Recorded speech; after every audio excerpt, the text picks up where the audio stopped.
Okay, welcome back to Child's Play, and we're here with Floribelle's dad, Abel, who is very able, apparently. You are able to do a lot. Not only are you a dad, but you're taking good care of your daughter and getting her involved in show business, which is probably very tough, huh? Yes, it's not easy. It's not easy to do that. But if the child loves it, then, you should support the child. I could tell just by talking to her. I can tell right away if the child wants to do it or if the parent's pushing. And if the parent's pushing, it's like, oh, God, you could tell it's not a good deal. But I could tell right away with your daughter. She's extremely bright, extremely talented, extremely dedicated, and she's delightful. Thank you. So you're a good dad already, right? I guess so. You've done a good job already. I guess so far. Well, the business is tough, and how did you know that she wanted to get into it? Well, ever since she was a child, ever since she was very little, she already started performing actually in front of adults and other young children. I guess as far back as she was like 1 year old. She was doing that already. Wow, she told me she was 5 when she started, but she was already like entertaining in the living room and stuff. That's right. Now, do you come from a background of that, or? Well, not really, as far as I know. I don't think there are any actors in our family, but I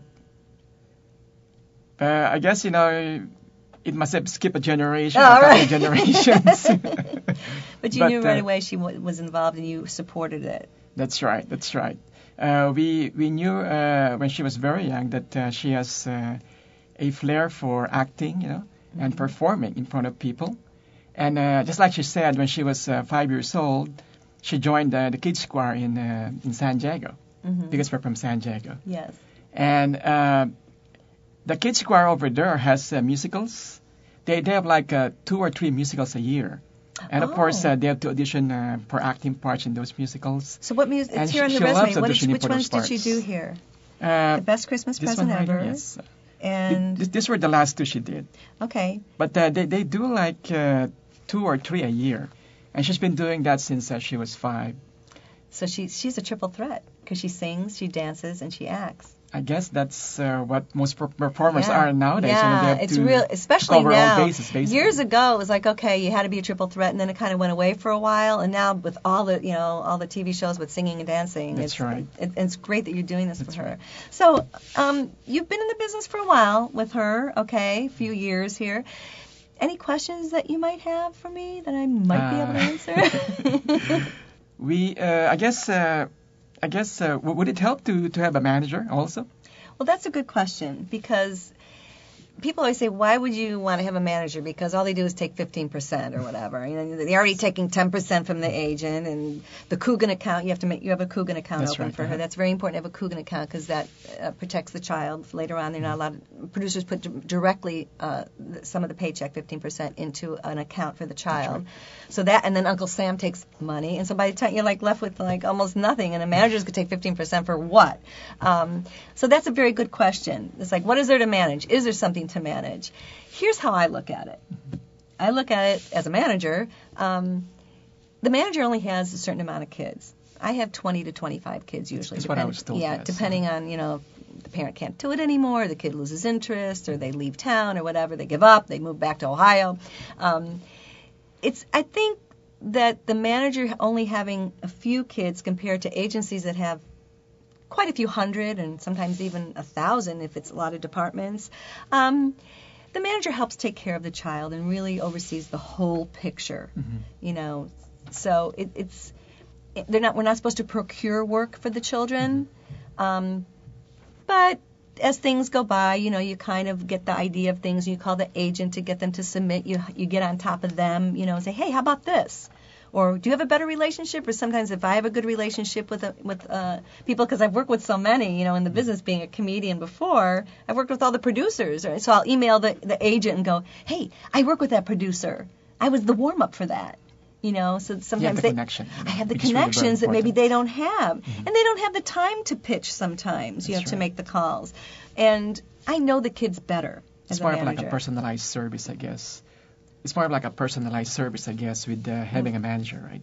What do you mean? Like a personalized service. Oh, personalized service. Yep. I thought you said a personalized service. I'm like, oh, okay, that's a whole different show.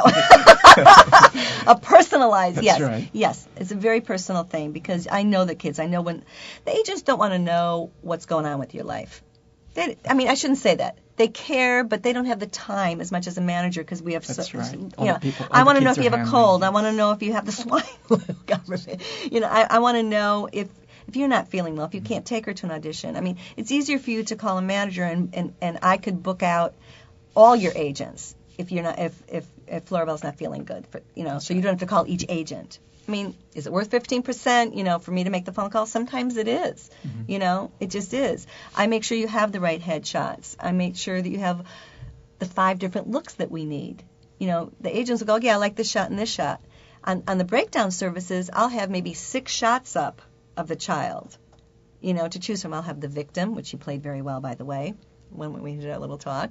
I'll have the Nickelodeon or the Disney look, I'll have the theatrical smiley, and then I'll have the theatrical kind of like I know something you don't know, serious look, and then I'll have the commercial look, just happy with pigtails, So, and I go to the photo shoots.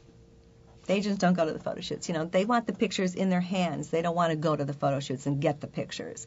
So the manager really helps you if you're not in the business, do that. Later on, if you've been doing a good job of managing her yourself, maybe you don't need a manager. If you need help, which a lot of parents do, and that's where I come in. Definitely with the connections, yes. with the connections and with we can give all the hard work we can give, but sometimes without the connections, it's really hard to get those big parts. Yeah, exactly. And you need the push. You need either an agent or a manager to call up that casting person and say, you know what?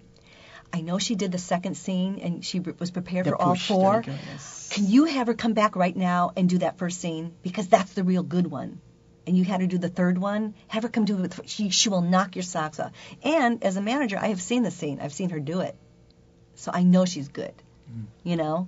So that's something. It is a personalized service. That's pretty much. It sounds just a little too formal the way you say it.